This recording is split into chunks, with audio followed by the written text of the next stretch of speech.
What if the secret to inner peace was hidden in the words of a Roman emperor written nearly 2,000 years ago? Picture this: a man ruling an empire, facing wars, betrayal, and plague, yet finding calm in the chaos through one powerful idea: acceptance. That man was Marcus Aurelius, and his philosophy can change the way you face life's challenges today. Welcome to Daily Stoic Habits, where we dive deep into timeless wisdom to help you live better, stronger, and freer. If you're new here, hit that subscribe button for Daily Stoic Habits and ring the bell so you never miss a dose of practical philosophy. Let's start with Marcus Aurelius, a name that echoes through history, not just as a Roman emperor, but as a thinker whose words still resonate in our hectic modern lives. Born in 121 AD, Marcus wasn't your typical ruler, draped in luxury and power. He was a student of Stoicism, a philosophy that taught him to stay grounded no matter what life threw his way. His personal journal, known as Meditations, wasn't written for fame or followers. It was his private roadmap for navigating a world full of uncertainty. In those pages, he wrestled with big questions. How do you stay calm when everything's falling apart? How do you find meaning in a universe that doesn't always make sense? His answers, scribbled in the quiet of his tent during military campaigns, are like a lantern for anyone lost in the fog of life. At the heart of Marcus's philosophy is the idea of nature, or as the Stoics called it, the logos. Think of it as the invisible thread that ties the universe together, the natural order that governs everything, from the stars in the sky to the choices you make every day. For Marcus, living well meant aligning yourself with this universal rhythm. It's not about fighting the world's chaos, but flowing with it, like a river carving its path through stone. This idea of nature isn't some abstract concept, a practical guide for making sense of life's ups and downs. When you understand that everything good or bad follows a larger pattern, you start to see challenges differently. They're not obstacles. They're part of the dance. Now let's zoom in on the real game changer: acceptance. Acceptance isn't about giving up or rolling over when life gets tough. It's about recognizing what you can control and letting go of what you can't. Marcus faced plenty. He couldn't change rebellions, a crumbling empire, even his own failing health. Yet, instead of raging against the inevitable, he chose to embrace it. Why waste energy on what's beyond your grasp? He believed that true freedom comes from focusing on your own thoughts, actions, and character. This mindset is like a superpower. It doesn't just help you survive tough times. It helps you thrive in them. Imagine carrying that kind of clarity into your own life, your job, your relationships, your daily grind. So why does this matter to you? Because Marcus's lessons aren't stuck in ancient Rome, they're alive, ready to help you navigate the mess of today's world. Whether you're stressed about work, wrestling with uncertainty, or just trying to be a better version of yourself, his wisdom offers a path forward. In this video, we're diving into how Marcus's idea of acceptance, rooted in the Stoic view of nature, can transform the way you think and live. We'll explore what it means to live in harmony with the universe, how Marcus practiced acceptance in the face of insane challenges, and most importantly, how you can apply these ideas to find peace and purpose right now. So, stick with us, because this isn't just philosophy. It's a playbook for a stronger, calmer you. Don't forget to subscribe to Daily Stoic Habits and hit that bell. We've got more Stoic wisdom coming your way. In the heart of Stoic philosophy lies a concept that binds the universe together: nature, or as the ancient Greeks called it, the logos. To the Stoics, logos is the universal reason. It's a guiding force that shapes the cosmos, from the orbits of distant stars to the fleeting thoughts in our minds. It's not just an abstract idea. It's the pulse of existence, the rational order that makes sense of chaos. For a Stoic, understanding nature is like finding the rhythm of a song. You don't fight it, you move with it. This idea is central to living a good life, one grounded in clarity and purpose. Marcus Aurelius, the Roman emperor who traded pomp for philosophy, saw nature as the ultimate teacher. In his private writings, meditations, he reflects on humanity's place within this grand design. To Marcus, we're not separate from nature, but woven into its fabric. Every choice, every breath connects us to the larger whole. He believed that our role as humans is to align our actions with this universal order. When we stray chasing fleeting pleasures or raging against fate, we disrupt the harmony. But when we embrace our place in the cosmos, we find peace. It's a humbling perspective. No matter how powerful you are, even as an emperor, you're just a small part of something vast.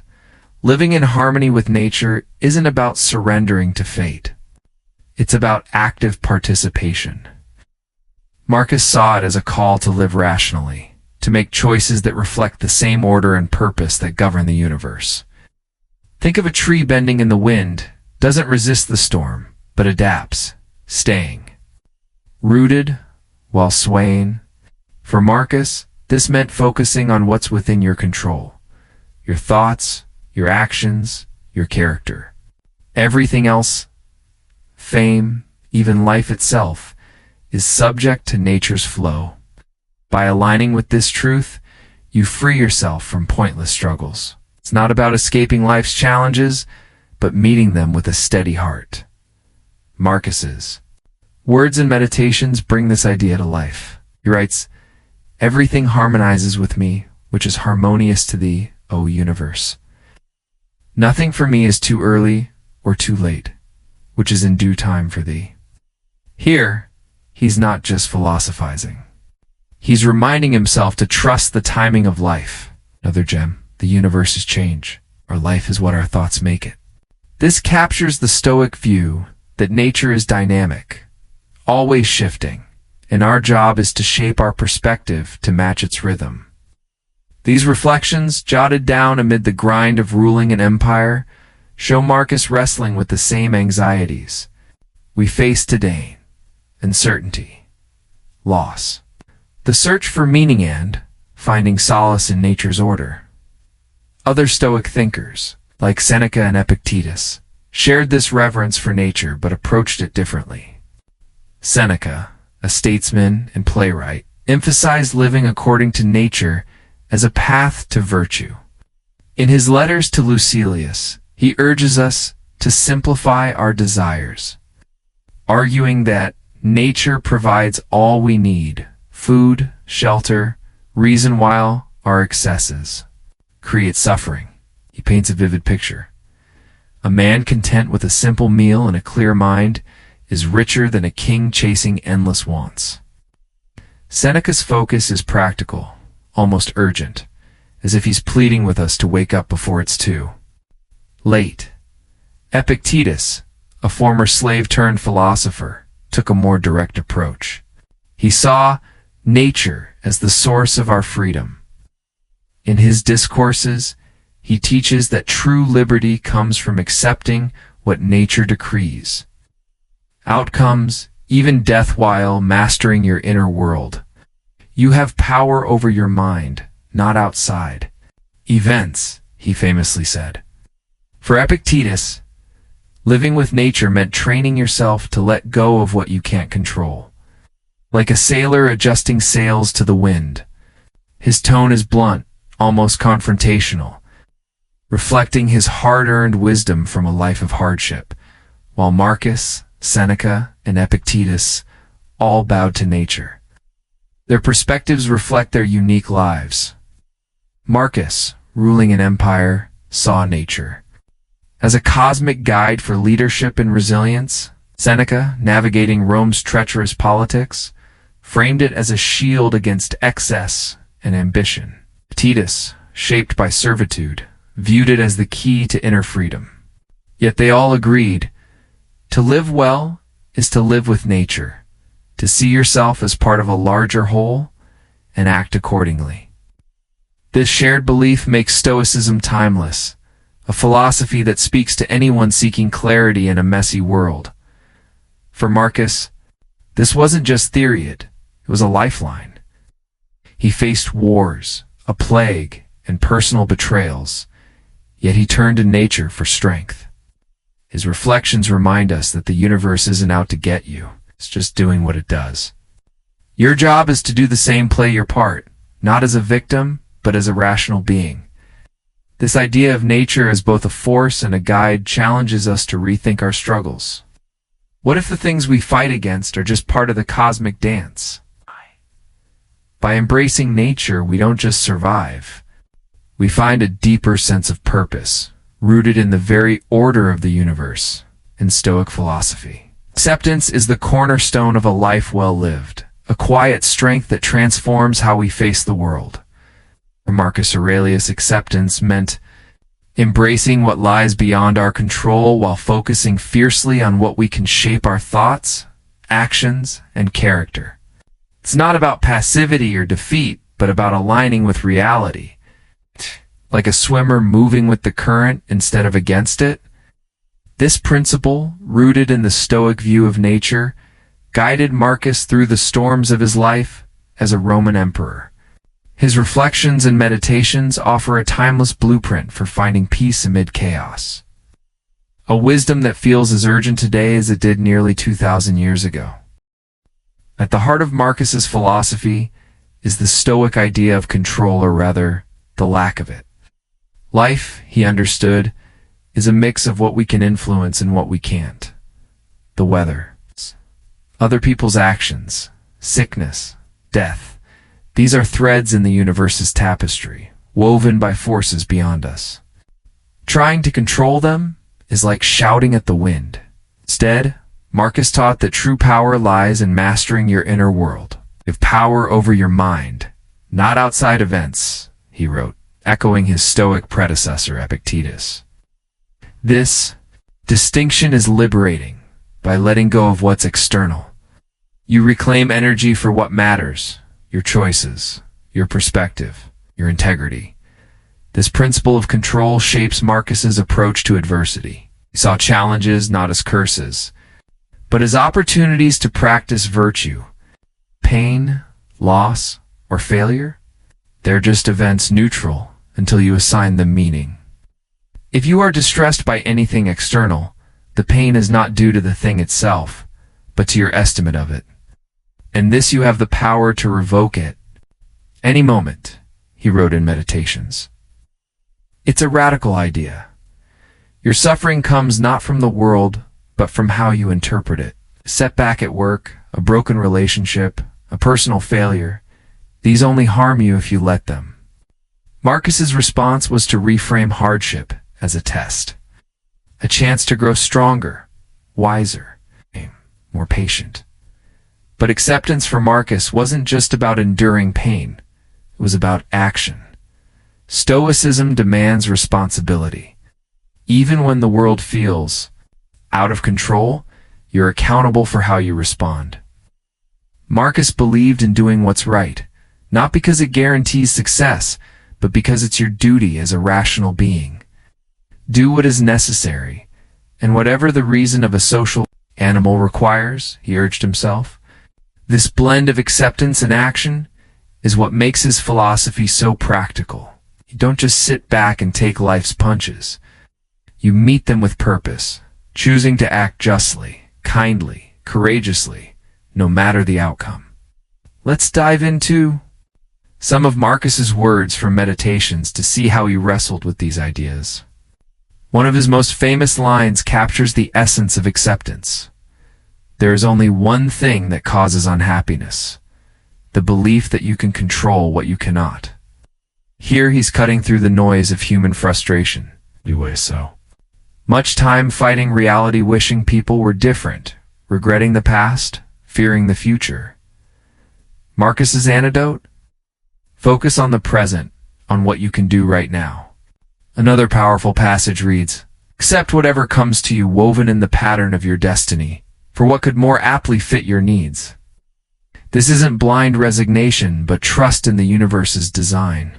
As to Marcus, every event, good or bad, is part of a larger plan, tailored to shape you into who you're meant to be.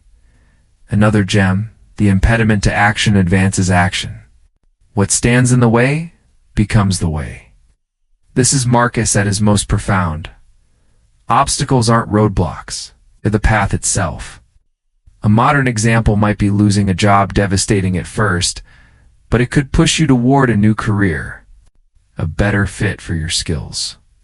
Marcus used this mindset to face his own trials, turning setbacks into stepping stones. His words remind us that acceptance isn't about giving up, but about finding opportunity in the unexpected, like a sculptor, chiseling beauty from rough stone. Now, let's look at Marcus's life to see how he lived these principles. As emperor from 161 to 180 AD, he faced relentless challenges. The Parthian War raged in the east, draining Rome's resources and testing his leadership. Marcus didn't complain about the burden. He accepted it as his duty, spent years on the front lines, not in luxury, but intense, leading by example. His meditations, written during these campaigns, show a man reflecting not on glory, but on staying true to his values amid chaos. He didn't control the war's outcome, but he controlled his resolve to lead justly. Then there was the Antonine Plague, a pandemic that swept through the empire, killing millions, including possibly his own children. Imagine the weight of that lost personal grief mixed with the responsibility of guiding a crumbling nation. Yet Marcus didn't curse fate. He accepted the tragedy as part of nature's cycle, focusing on what he could do: support his people, maintain order, and keep his own heart steady. In meditations, he reflects on mortality often, writing, "Think of yourself as dead. You have lived your life. Now take what's left and live it properly." This wasn't morbid, but freeing. By accepting death as inevitable, he stripped it of its power to paralyze him. Marcus also faced personal betrayals, like the rebellion of his general Avidius Cassius in 175 AD. Instead of reacting with anger, Marcus responded with restraint, offering forgiveness and seeking to resolve the conflict peacefully. His acceptance of human flaws, his own and others, allowed him to act with compassion rather than vengeance. Even as his health failed in his final years, likely from the plague or another illness, he faced death with calm. Why do you fear the end? He asked himself. It is no different from any other change. This acceptance of mortality shaped his life, letting him focus on living well rather than clinging to existence. Marcus's approach to acceptance feels almost superhuman, but it's deeply human too. He wasn't immune to doubt or pain. Meditations is full of moments where he's coaching himself, as if reminding his own heart to stay strong. That's what makes his philosophy so relatable. He wasn't preaching from a throne, but grappling with life's misanthropes, just like we do. His insistence on distinguishing what's in our control teaches us to let go of pointless worry. His reframing of adversity shows us how to find meaning in struggle. And his call to act rightly no matter what gives us a moral compass in a world that often feels directionless. What's striking is how practical this all is. Today, you might face a toxic boss, a health scare, or a personal failure. Marcus would say, accept what you can't change: the boss's attitude, the diagnosis, the past. Then focus on what you can't: your response, your effort, your attitude. That argument with a friend? You can't control their words, but you can choose to listen, to forgive, or to walk away with dignity. This mindset doesn't erase pain, but gives you a way to move through it, like a lighthouse guiding a ship through a storm. Marcus's life and words show that acceptance is both a surrender and a stand. You surrender to reality, to the things you can't change, but you stand firm in your power to choose, to act, to be better. It's a balance that takes practice, a daily commitment to see the world clearly and meet it with courage. His philosophy isn't about escaping life's challenges, but embracing them as part of the human experience. As natural as the rise and fall of the tides, through acceptance, Marcus found freedom not from hardship, but within it. And that's a lesson we can all carry forward, whether we're facing a bad day or a life-altering crisis. In today's fast-paced, unpredictable world, the Stoic principle of acceptance feels like a lifeline. We're bombarded with pressure's deadlines, social expectations, endless notifications, all while navigating personal setbacks and global uncertainties. Marcus Aurelius's teachings on acceptance, rooted in aligning with nature, offer a way to cut through the noise. Acceptance isn't about giving up. It's about finding clarity and strength to focus on what truly matters. By embracing what we can't control and acting wisely within our power, we can live with less stress and more purpose. Whether we're tackling a tough day at work or facing life's bigger storms, why does acceptance matter now? Modern life thrives on the illusion of control. We're told we can shape every outcome: career success, perfect relationships, flawless health if we just try harder. But reality doesn't bend to our will. Traffic jams happen. Colleagues disappoint. Bodies age. Chasing control over these inevitables breeds frustration, anxiety, even burnout. Acceptance flips the script. It frees us from fighting battles we can't win, letting us channel energy into what we can influence: our mindset, our choices, our resilience. It's a practical tool for navigating a world that's chaotic by design, offering peace, not by changing the world, but by changing how we move through it.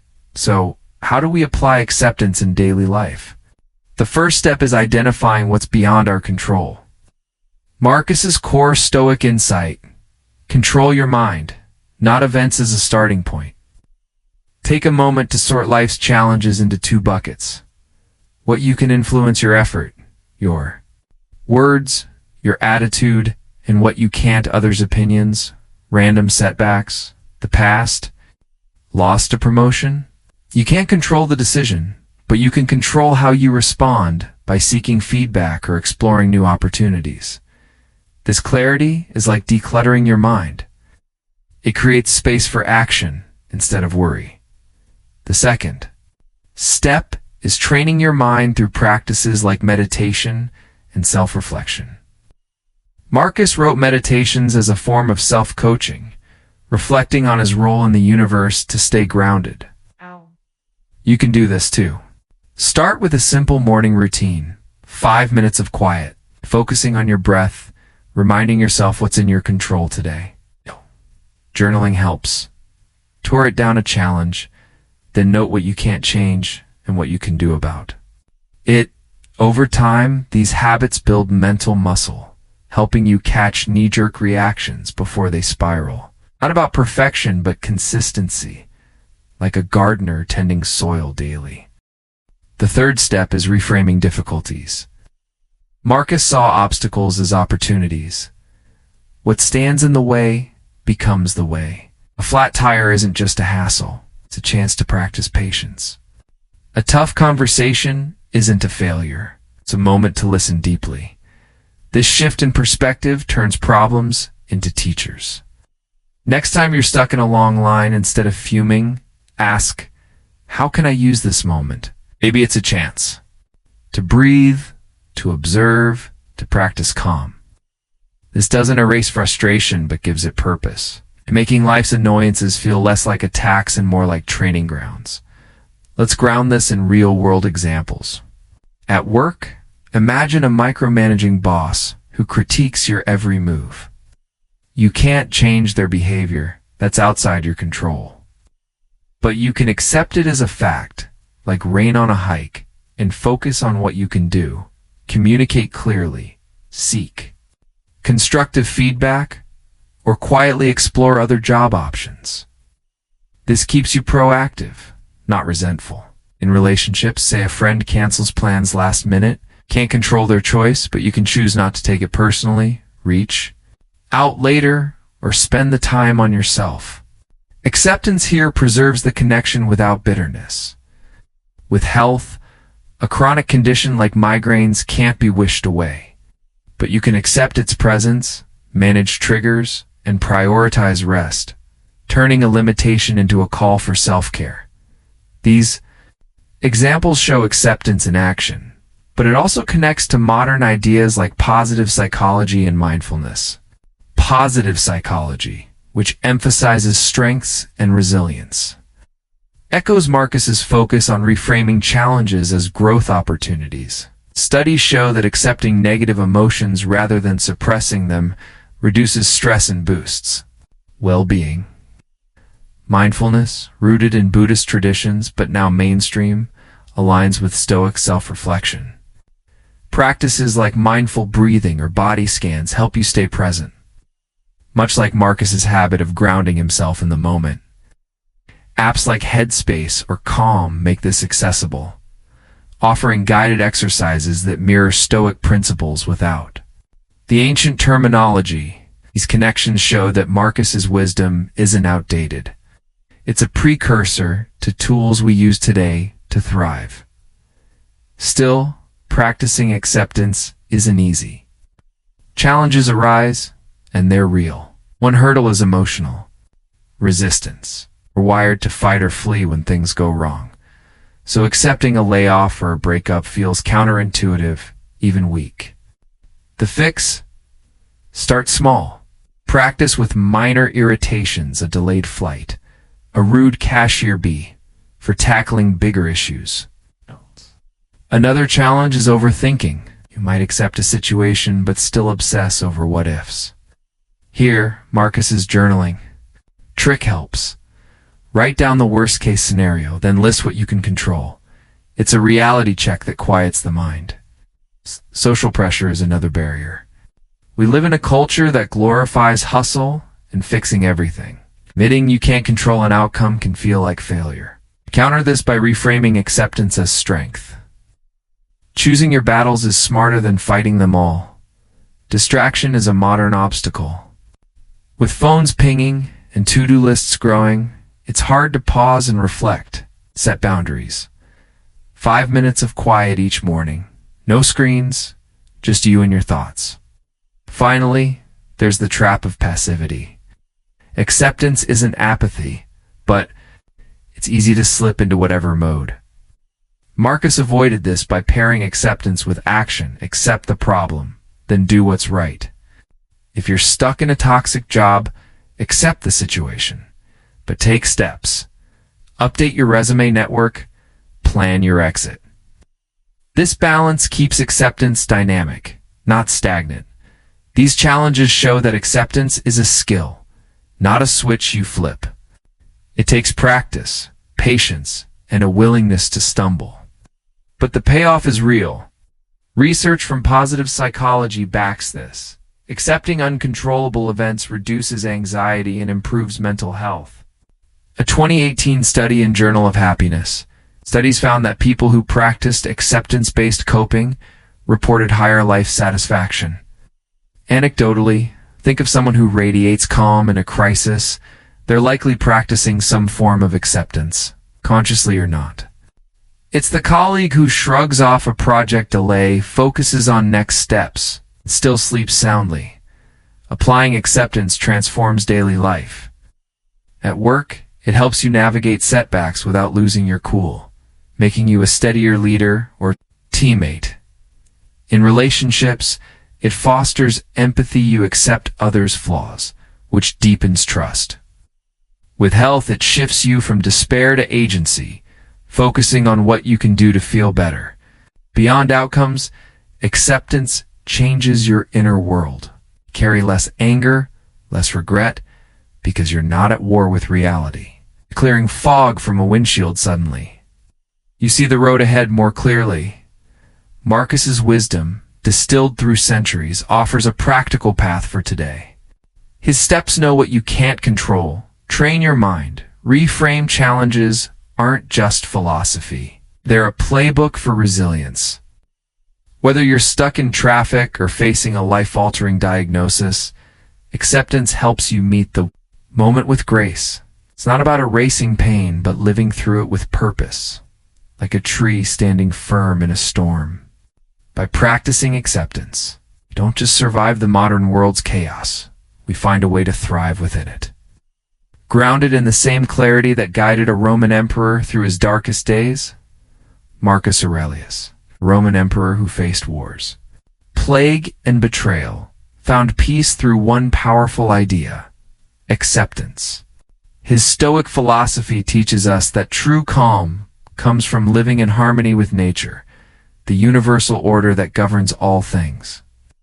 By accepting what we can't control, external events, others' actions, life's unpredictability, we free ourselves to focus on what we can, our thoughts, choices, and character.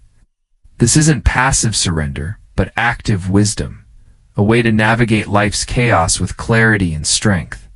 Marcus's Meditations shows us that acceptance is the key to inner freedom. A lesson as vital today as it was in ancient Rome. His influence stretches across centuries, shaping not just philosophy, but how we live now. Meditations remains a guide for millions, from CEOs to students, offering timeless tools to face modern pressures, work, stress, fractured relationships, personal setbacks. Marcus's emphasis on distinguishing what's in our control connects to today's mindfulness and positive psychology, proving his ideas aren't relics, but living wisdom. He reminds us that peace isn't found in perfect circumstances, but in a disciplined mind ready to meet any challenge with grace. So what can we do with this? Start small, right now. Each day, pause to identify one thing you can't control. Delayed flight, a critical comment, and let it go. Reframe a setback as a chance to grow, like Marcus did amid empire-shaking crises. Practice a moment of reflection, maybe jotting down what you're grateful for, to ground yourself in the present. These tiny acts build resilience, turning acceptance into a habit. Life won't stop throwing curveballs, but you'll be ready, armed with a Stoic's clarity to face them head-on. Live like Marcus. Embrace reality, not as a burden, but as a path to inner freedom. His life shows us that even in the darkest moments, we can choose calm over chaos, purpose over despair. Due to time constraints, we'll wrap up here. I hope this video has been helpful. If it makes even a small difference in your life, I'll feel truly fulfilled. Save it to your playlist to revisit anytime. Like and share it with others, if a single message could spark change. Subscribe for more, and I'll see you in the next one.